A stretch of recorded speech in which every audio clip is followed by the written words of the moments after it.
बीते कई वर्षों से जिस तरीके से केमिकल फर्टिलाइज़र का उपयोग हुआ है, तो जितने भी हमारे फूड हैं जिनका नाम आपने बताया उसके अलावा भी, उसमें तो कुछ न्यूट्रिशन वैल्यू रह नहीं गई है। देखिए, ग्रीन रेवोल्यूशन के बाद पेस्टिसाइड का यूज़ बढ़ा, उसके कारण फिर कैंसर के केसेस बढ़े, बच्चों में डेवलपमेंटल की जो ग्रोथ है वो फेजेस डिस्टॉर्ट हुए। तो ये झोला छाप डॉक्टर और दूसरे जो रेमेडीज़ हमको कोरोना काल में अचानक बहुत सारे देसी नुस्खे आ गए, तो क्या इसको लेके आपका क्या कमेंट है? तो ये हमारे देश में काफ़ी व्यापक ये समस्या है कि हर कोई डॉक्टर बना फिरता है, अपने आप को डॉक्टर ही समझते हैं। अगर हमें इलाज कराना है, मान लो बोन का ही कराना है, तो प्राइवेट हॉस्पिटल ज़्यादा एफिशिएंट होते हैं। शासकीय हॉस्पिटलों में उतनी सुविधा नहीं मिलती। ये इसमें कहाँ तक सच्चाई आप पाते हैं? ये मालिश आयुर्वेद इसको प्रमोट करता है कि हड्डियों की मजबूती के लिए, रिलैक्सेशन के लिए मालिश करना चाहिए। क्या आपका एलोपैथिक भी इस तरीके के रिकमेंडेशन देते हैं? जॉइंट किसी कारण स्टिफ हो गया, प्लास्टर में रहा, तो उसमें इसका थोड़ा बहुत रोल है। वो एक्चुअली मालिश का रोल नहीं है। एक कहावत है कि without pain you can not gain. तो आपके जितने भी पेशेंट आते हैं वो तो पेन में रहते हैं, तो क्या बाद में जाके वो गेन कर पाते हैं? पेन का गेन से कोई संबंध है क्या साइंटिफिक? नहीं, ऐसे तो नहीं है।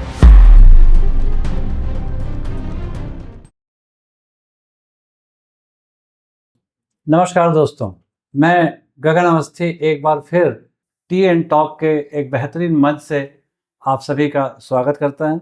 रंग दे ज़िंदगी के एक बेहतरीन प्लेटफॉर्म से, जहां हम लोगों की ब्लैक एंड वाइट ज़िंदगी को, परेशान, निराश, हताश ज़िंदगी को कलरफुल बनाते हैं।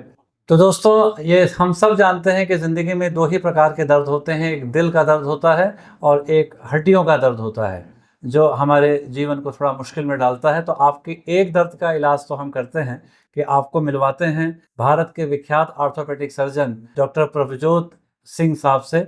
डॉक्टर साहब, आपका स्वागत है इस खूबसूरत मंच पर। मुझे पूरी उम्मीद ही नहीं, पूरा विश्वास है कि आज जो हमारे बीच संवाद होगा, जो डॉक्टर साहब का एक लंबा एक्सपीरियंस अपने पेशेंट के साथ रहा है, उसके माध्यम से हम एक बड़ी समस्याओं के निदान की ओर चलेंगे। तो सर, सबसे पहले मैं ये जानना चाह रहा था कि जो हड्डियां हैं, बोन है, उसका हमारे लाइफ में क्या इम्पोर्टेंस है? जो हेल्दी बोन्स हैं वो हमारे मस्कुलोस्केलेटल सिस्टम के लिए बहुत ज़रूरी हैं। देखिए, हमारा सारा शरीर स्ट्रॉन्ग बोन्स के ऊपर ही डिपेंडेंट है। बिल्कुल। जैसे गगन जी, आपकी हाइट अच्छी है, 6 फीट हाइट है, देखने में स्मार्ट हो, लेकिन अगर रीढ़ की हड्डी नहीं होगी, फेशियल बोन्स नहीं होगी, तो आदमी फिर कुछ भी नहीं। पूरा पड़े। तो स्ट्रॉन्ग और हेल्दी बोन्स का हमारी लाइफ में बहुत ज़्यादा इंपॉर्टेंस है। जो बोन हेल्थ है उसमें बेसिक किन चीज़ों का ध्यान रखना चाहिए डॉक्टर साहब? अब सबकी भाग-दौड़ वाली ज़िंदगी है, तो हमको अपने रूटीन कुछ ऐसा बनाना चाहिए कि कुछ ना कुछ फिज़िकल एक्सरसाइज़ेज़ जैसे ब्रिस्क वॉकिंग, रनिंग, जॉगिंग, ये अपने डेली रूटीन में इंक्लूड करनी चाहिए और अपनी डाइट का भी ख़ास ध्यान रखना चाहिए। किस तरीके की डाइट का हमको ध्यान रखना चाहिए?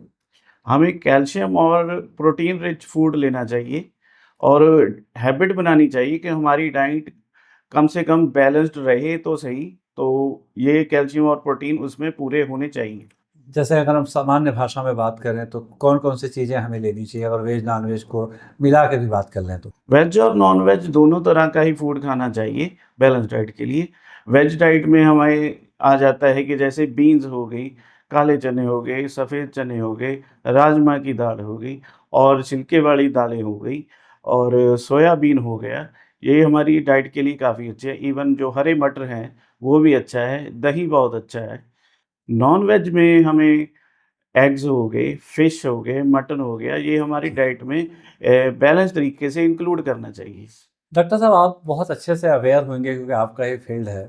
बीते कई वर्षों से जिस तरीके से केमिकल फर्टिलाइज़र का उपयोग हुआ है, तो जितने भी हमारे फूड हैं जिनका नाम आपने बताया उसके अलावा भी, उसमें तो कुछ न्यूट्रिशन वैल्यू रह नहीं गई है। तो अल्टरनेट्स क्या हो सकता है? देखिए, ग्रीन रेवोल्यूशन के बाद पेस्टिसाइड का यूज़ बढ़ा, उसके कारण फिर कैंसर के केसेस बढ़े, बच्चों में डेवलपमेंटल की जो ग्रोथ है, वो फेजेज़ डिस्टॉर्ट हुए और हार्मोनल चेंजेस भी आईं, तो उसके कारण काफ़ी ज़्यादा प्रॉब्लम आई। तो उसका है कि हमें ज़्यादा से ज़्यादा ऑर्गेनिक फूड की तरफ जाना जी, चाहिए। जी। पेस्टिसाइड ने काफ़ी हार्म किया है। दोस्तों, डॉक्टर साहब रिकमेंड कर रहे हैं कि हमें स्पेसिफाइड ऑर्गेनिक प्रोडक्ट की तरफ जाना चाहिए, जो बहुत ईज़ी अवेलेबल हैं। अगर आप ऑनलाइन जाते हैं, तो आपको ईज़िली कई सारे कंपनियों के ऑप्शन मिलते हैं, जहाँ जा कर के आप ऑर्गेनिक फूड ले सकते हैं। तो केमिकल प्रोडक्ट्स हैं, उनसे आपको बचने की ज़रूरत है, ऐसा डॉक्टर साहब का रिकमेंडेशन है। आजकल जो हड्डियों की समस्या यूजुअली पहले बुज़ुर्गों में पाई जाती थी, तो हम पहले वहीं से बात करते हैं कि बुज़ुर्गों को क्या विशेष ध्यान रखना चाहिए? हमें बुज़ुर्गों के लिए भी यही बात लागू होती है कि फ़िज़िकल एक्टिविटी और डाइट पे अपना ध्यान देना चाहिए। तो कई बारी वो इग्नोर कर देते हैं, एक्टिविटी नहीं करते हैं, डाइट का भी ध्यान नहीं रखते हैं, जी। तो इससे बोन जो है स्ट्रॉन्ग नहीं रहती हैं। तो कई बारी इतना होता है कि थोड़ा-सा गिरने पे ही हड्डियों में फ्रैक्चर आ जाता है। क्या जो बुढ़ापे में की जो हड्डियां हैं, उसकी जवानी से कुछ जुड़ाव है कि अगर हम यंग एज में एक्सरसाइज करें या बेहतर रहें, तो उसका लाभ हमें बुढ़ापे में मिलेगा? हाँ जी, निश्चित तौर पे ये हमें डेली रूटीन का हिस्सा ही बनाना चाहिए। देखिए हफ़्ते में 7 दिन होते हैं, तो कम से कम 4 दिन तो हम ब्रिस्क वॉकिंग के लिए जा सकते हैं, जॉगिंग के लिए जा सकते हैं, कोई ना कोई एक्टिविटी से साइक्लिंग कर सकते हैं। ये डेली रूटीन का पार्ट बनाना जी, चाहिए। जी। एक नई सेगमेंट निकल के आई जब व्हाइट कॉलर जॉब इंडिया में बढ़ा, तो जो हड्डियों की तकलीफ कभी युवाओं में नहीं पाई जाती थी, वो काफ़ी पाई जाने लगी। L1 L2 की समस्या हो गई, कंधे का दर्द हो गया। तो ये इसका बेसिक कॉज़ क्या है डॉक्टर साहब? तो ऐसे है कि ये लॉन्ग वर्किंग आवर्स हैं, कई बार 9 से शाम 5 बजे तक, कई बार 9 से 9 बजे तक। इतने लॉन्ग वर्किंग आवर्स में गलत पोस्चर से लगातार बैठे रहने के कारण भी ये प्रॉब्लम बढ़ रही है और ये और भी बढ़ेगी क्योंकि अब व्हाइट कॉलर जॉब ज़्यादा बढ़ रहे हैं। तो उसके कारण सर्वाइकल की प्रॉब्लम, लोअर बैक एक की प्रॉब्लम ये यंग एज में ही आ जाती है। कई बार तो हमने देखा है कि 20-20, 25-25 साल में ही ये बहुत ज़्यादा प्रॉब्लम आ रही है और पेशेंट्स हमारे पास आते हैं। तो दोस्तों, डॉक्टर साहब ने बताया कि जिस तरीके से हम रॉन्ग पोस्चर, गलत उठना बैठना, इस ये भी हमारे हड्डियों को तकलीफ देता है। कुछ नई चीज़ें सामने आई हैं, तो हड्डियों को बेहतर करने के लिए आपको क्या लगता है कि पिछले 10-20 सालों में साइंस कहाँ तक बढ़ा है? क्या हमने काफ़ी डेवलपमेंट किया है? हाँ जी, तो ऐसा है कि बोन की डिज़ीज़ेज़ को डायग्नोसिस करने के लिए सीटी स्कैन और एमआरआई ये तो पहले से ही है, अब जी। इसमें काफ़ी एडवांसमेंट भी हो गई है। तो कोई भी अगर आपको ऑर्थोपेडिक्स की दिक्कत आती है, बोन और joint related, musculoskeletal system related, तो आप अपने नियरेस्ट पेडिक सर्जन के पास ज़रूर जाएँ। इधर-उधर झोला-छाप डॉक्टर के पास जाके अपना समय और शरीर खराब ना करें। जी, जी। मैं उसी पे आ रहा था।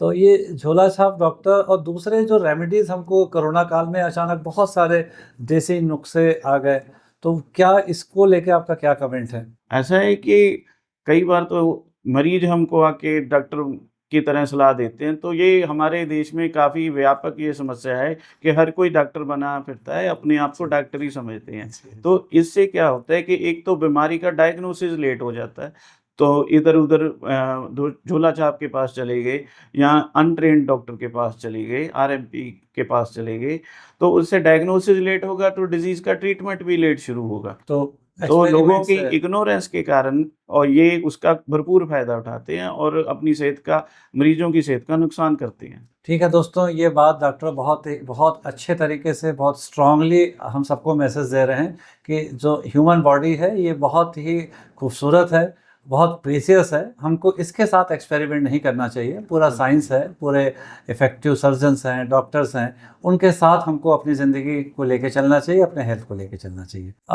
एक नई चीज़ें लगातार मेरे कानों में आ रही हैं कि रोबोटिक साइंस या रोबोटिक सर्जरी होता है।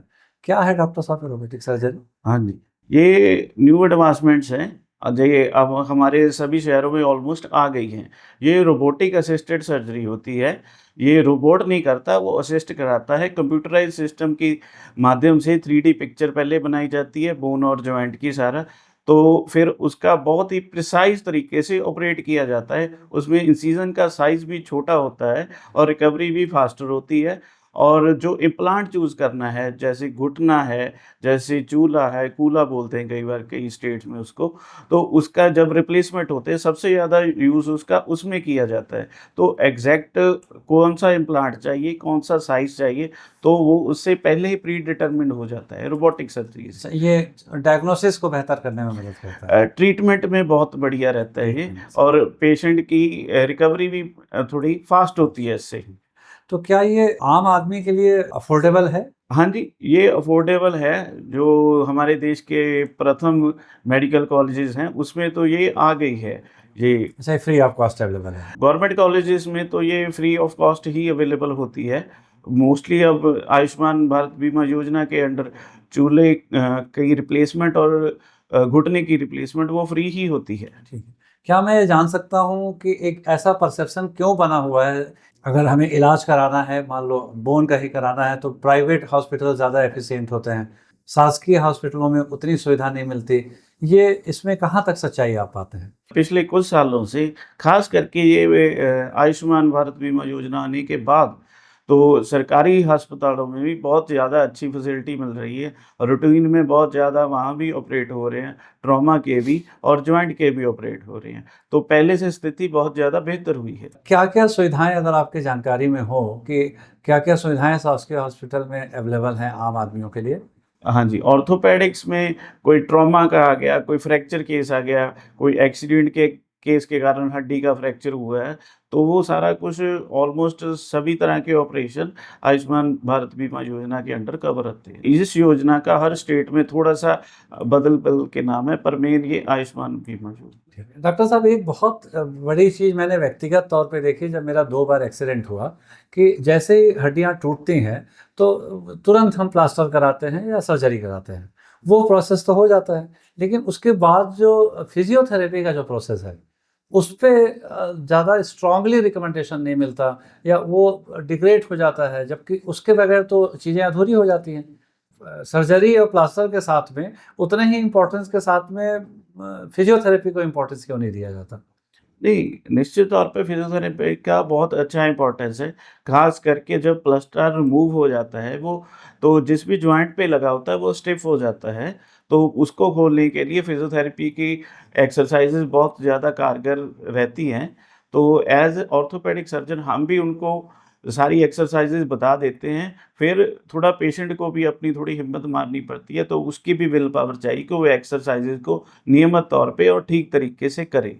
अच्छा, मतलब वहाँ पे थोड़ा पेशेंट गंभीरता से नहीं लेता है। हाँ, कुछ क नहीं लेते हैं। कुछ चीज़ें थोड़ा-सा हम एकेडमिक्स की तरफ, आपकी तरफ चलते हैं। डॉक्टर, वो भी एमएस ऑर्थो, एक बड़ी डिग्री है, बड़ा काम है, बड़ा फेम है।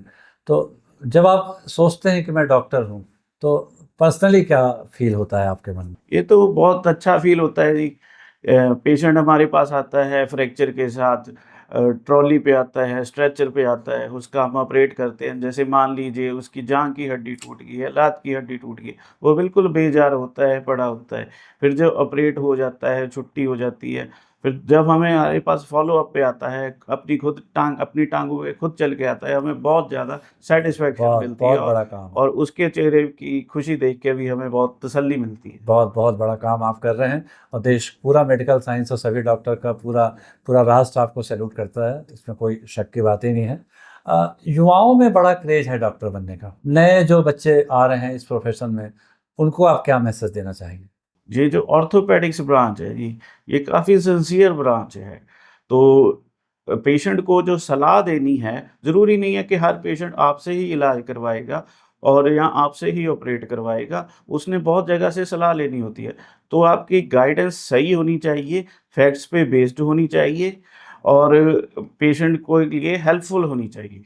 मेडिकल का जो प्रोफेशन है, स्पेशली आपकी ब्रांच ऑर्थोपेडिक एक बहुत रेपुटेड ब्रांच है, बहुत मुश्किल से मिलती है। तो युवाओं में बड़ा क्रेज़ है डॉक्टर बनने का, स्पेसिफिक आपके ब्रांच की तरफ जाने का। तो आने वाले युवाओं को किस मानसिकता के तहत आना चाहिए, किस माइंडसेट के साथ आना चाहिए? कौन से चैलेंजेस जो वो नहीं सोच पाते हैं, उसको ध्यान में रख कर के किस रूप में इस कैरियर को आगे बढ़ाना चाहिए? तो पहले तो जी सेवा भाव से ही आना चाहिए, जी। ठीक है? ये जो हमारी ब्रांच है काफ़ी इम्पोर्टेंट ब्रांच है। तो ऐसा है कि पेशेंट को आपने सही गाइड करना है पहले तो। पेशेंट आपका नहीं है, उसने बहुत जगह से काउंसलिंग लेनी है, बहुत जगह कंसल्टेशन करनी है। आपके उसको सही ही देनी है, कभी मिसगाइड नहीं करना है और जो भी आपको बताना है पेशेंट के लिए हेल्पफुल होना चाहिए। और बाकी जो कॉम्पिटिशन है वो तो सभी फ़ील्ड्स में अब बढ़ ही रहा है। तो ऑर्थोपेडिक्स की ब्रांच भी इतनी ईज़िली नहीं मिलती है। सर्जिकल ब्रांचेज़ में अब ये टॉप पे चल रही है, तो मेहनत तो आपको बाकी ब्रांचेज़ से थोड़ी ज़्यादा करनी पड़ेगी। इसको कमर्शियल पॉइंट ऑफ व्यू से ना सोच करके इसको नोबेल कॉज के रूप में लेना चाहिए, ये आप कहना चाह रहे हैं। हाँ जी, बिल्कुल। बिल्कुल। प्रैक्टिस के दौरान, लंबे प्रैक्टिस के दौरान, इंटरेक्शन के दौरान पेशेंट से आपको क्या चैलेंजेस यहाँ समझ में आता है कि क्या चैलेंजेस जो आपके सामने आते हैं उसको कैसे आप मीट आउट करते हैं? हमारे लिए हर पेशेंट डिफरेंट होता है, हर पेशेंट के साथ चैलेंजेस डिफरेंट होते हैं। जैसे कई बार पेशेंट आता है, उसकी बोन क्वालिटी बहुत ही वीक होती है, डाइटरी हैबिट्स अच्छी नहीं होती या गरीबी के कारण उसने डाइट हड्डियाँ बहुत ही कमज़ोर होती हैं। तो उसको हमें काफ़ी ध्यान रखना पड़ता है, ऑपरेशन के दौरान भी उसकी रिकवरी लेट होती है। कुछ इल्यूज़न कह लें या कुछ स्लोगन्स हैं, मैं थोड़ा उसको क्लियर करना चाह रहा हूँ और दर्शक भी चाहते हैं कि हड्डियों में पानी भर जाता है। क्या ये साइंटिफिक एस्टैब्लिश है? नहीं, ऐसी कोई टर्म हमारी स्टडी में तो नहीं है। हाँ, हड्डियों में कई बार इन्फेक्शन हो जाता है, तो वो काफ़ी देर से जाता है, वो अंदर तक पहुँच जाता है। उसके लिए काफ़ी फिर लंबा इलाज कराना पड़ता है। पानी वगैरह नहीं पड़ता, वैसा कुछ नहीं। इन्फेक्शन हो जाती है। जी। एक कहावत है कि without pain you can not gain. तो आपके जितने भी पेशेंट आते हैं वो तो पेन में रहते हैं, तो क्या बाद में जाके वो गेन कर पाते हैं? नहीं, पेन के कारण उनको अवेयरनेस हो जाती है, जब हमारे पास आते हैं, हम उनको गाइड करते हैं, डाइट हो गई, हाँ। कोई एक्सरसाइज़ हो गई, तो कइयों में फिर हम टेस्ट करवाते हैं, कैल्शियम का टेस्ट कराया, विटामिन डी लेवल का टेस्ट कराया। कुछ में तो बहुत ही कम होता है और पेन का कारण भी यही होता है। तो उनको फिर डाइट भी समझाते हैं, मेडिसिन भी देते हैं, तो उनकी फिर रिकवरी शुरू हो जाती है। ये पेन का गेन से कोई संबंध है क्या साइंटिफिक? नहीं, ऐसे तो नहीं है। ऐसा कुछ संबंध नहीं है। तो बड़ी ऐसे पॉपुलर कुछ चीज़ें चलती रहती हैं। आप ये बताएं कि क्या भविष्य देखते हैं आप? क्या कुछ चेंजेस भारत में और आने वाला है? कुछ साइंटिफिक इन्वेंशन कुछ आप देख पाते हैं? एआई से जुड़ के कुछ देख पाते हैं कि हम अगले 5 सालों में क्या कुछ चेंजेस देख पाएंगे आपके ऑर्थोपेडिक सर्जरी में? हाँ जी, ये जो एआई आ रहा है, तो ये तो ईज़िली अप्रोचेबल और अवेलेबल हो जाएगा, सब पे मोबाइल पे भी हो जाएगा। तो आप पेशेंट को अपनी डिज़ीज़ और अपने सिम्पटम को समझने में ये सहायक हो सकता है। लेकिन वही है कि जैसे अब गूगल पे देख के पेशेंट आ जाते हैं, वो खुद को ज़्यादा नॉलेजेबल समझने लगते हैं। तो ये गाइडेंस के लिए चीज़ें ठीक है, पर आपको प्रॉपर सही सलाह के लिए प्रॉपर कंसल्टेंट के पास ही जाना चाहिए, क्योंकि उन्होंने प्रैक्टिस भी की है और स्टडी भी। ये मालिश, आयुर्वेद इसको प्रमोट करता है कि हड्डियों की मजबूती के लिए, रिलैक्सेशन के लिए मालिश करना चाहिए। क्या आपका एलोपैथिक भी इस तरीके के रिकमेंडेशन देते हैं? नहीं, ऐसे हमारी एलोपैथी में तो ऐसा नहीं है। लेकिन वही मैंने जैसे पहले बताया है कि जॉइंट किसी कारण स्टिफ़ हो गया, प्लास्टर में रहा, तो उसमें इसका थोड़ा बहुत रोल है। वो एक्चुअली मालिश का रोल नहीं है, वो फिज़ियोथेरेपिस्ट जब करते हैं, तो वो मालिश करके कई बार कोई एक्सरसाइज़ेज़ करवाते हैं। अच्छा, वो यहाँ भी एक्सेप्टेबल है, मतलब यहाँ भी उसको एज़ ए ट्रीटमेंट मानते हैं। हाँ, वो थोड़े समय के लिए और कुछ चीज़ों के लिए, सारों में नहीं, लिमिटेड है। कुछ पर्सनल लाइफ में बात हो जाए डॉक्टर साहब? हाँ जी, ज़रूर। डॉक्टर का जो लाइफ है, वो ऐसा माना जाता है कि थोड़ा-सा बोरिंग होता है। सीरियस रहते हैं या बहुत व्यस्त होने के नाते, बहुत सेंसिटिव चीज़ों से जुड़े होने के नाते, वो थोड़ा सोसाइटी से उतने करीब नहीं हो पाते। आप अपने आप को क्या पाते हैं? मतलब उसी कैटेगरी पे पाते हैं, बहुत व्यस्त हैं, सोशल नहीं हो पाते, या आपके सोशल होने में आपका पेशा या आपका जो डॉक्टरी है वो कहीं बाधा है? नहीं, बाधा तो बिल्कुल भी नहीं है। तो ऐसा है कि ऐसा है कि आजकल बहुत ज़्यादा लोगों को भी घुटनों की या और हड्डियों की कोई ना कोई प्रॉब्लम रहती है। बाधा तो नहीं है, बिल्कुल नहीं है। हाँ, कई बार ऐसा होता है कि प्रोफ़ेशनल ड्यूटी भी है और पर्सनल कोई फंक्शन आ गया है फैमिली में, तो बैलेंस करना कई बारी थोड़ा मुश्किल हो जाता है, पर हम कर लेते हैं, मैनेज कर लेते हैं। डॉक्टर साहब, मैं व्यक्तिगत अपने तरफ से, अपने बेहतरीन शो टी एंड टॉक की तरफ से और दर्शकों की तरफ से आपको शुक्रिया अदा करता हूं कि आपने अपना कीमती वक्त हमें दिया और बहुत सारी ऐसी जानकारियां जो हमारी ज़िंदगी को बेहतर बनाएंगी हमको प्रदान करी। और हम उम्मीद करते हैं कि बहुत जल्दी हमारे शो में एक बार फिर आप आएंगे और हमारे दर्शकों को नई नई चीज़ों से अवगत कराएंगे। थैंक यू सो मच, आपका आभार। नमस्कार।